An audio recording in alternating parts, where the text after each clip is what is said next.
भाजप आणि शिवसेनेनं आम्हाला लोकसभा आणि विधानसभा निवडणुकीत वापरलं, पण आगामी महापालिका निवडणुकीत त्या दोघांच्या भांडणात आपलं नुकसान होत असल्याचा गंभीर आरोप अजित पवारांच्या राष्ट्रवादी काँग्रेसचे जिल्हाध्यक्ष नामदेव भगत यांनी केलाय।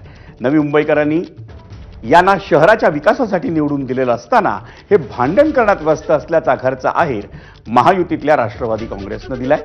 नवी मुंबई शहराचा भावी महापौर हा राष्ट्रवादी काँग्रेस पक्षाच्या मदतीनेच बसेल असा इशाराही जिल्हाध्यक्ष नामदेव भगत यांनी दिला। बरोबर, या ठिकाणी राष्ट्रवादी अजित पवार गटाचे जिल्हाध्यक्ष नामदेव भगत आहेत। सर, काय म्हणाल? निवडणुका काही दिवसात राहिलेत, मात्र महायुतीमध्ये अजून ताळमेळ नाहीये। वास्तविक पाहता आमदार आणि खासदाराच्या निवडणुका झाल्या, त्या निवडणुकामध्येच काही लोकांनी त्या ठिकाणी बंडखोरी केली। निवडणुका तरी झाल्या, भारतीय जनता पार्टीचे 2 आमदार आणि 1 शिंदे गटाचे खासदार निवडून आले। त्यावेळेस मात्र आपल्याला युती पाहिजे, सर्व हे पक्ष एकत्र आलं पाहिजे। मग तुम्हाला खासदार व्हायचं असेल, तुम्हाला आमदार व्हायचं असेल, तर तुम्हाला आम्ही सर्व एकत्र चालतो।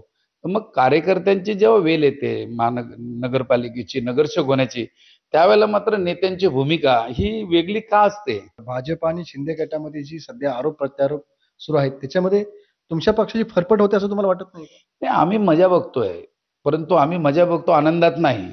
आम्ही मजा बघतो हे की सांगण्याचा उद्देश की जर तुम्हाला लोकांनी तुमचा नवी मुंबईचा विकास करण्यासाठी तुम्हाला निवडून दिलेला आहे, तर तुम्ही विकास करायचं सोडून तुम्ही भांडणामध्ये मग्न आहात। तुमचं स्वाभिमान, तुमचं इगो, तुम्हाला अजून काय काय करायचंय ते, परंतु ही गोष्ट नवी मुंबईकरांच्या हिताची नाहीये।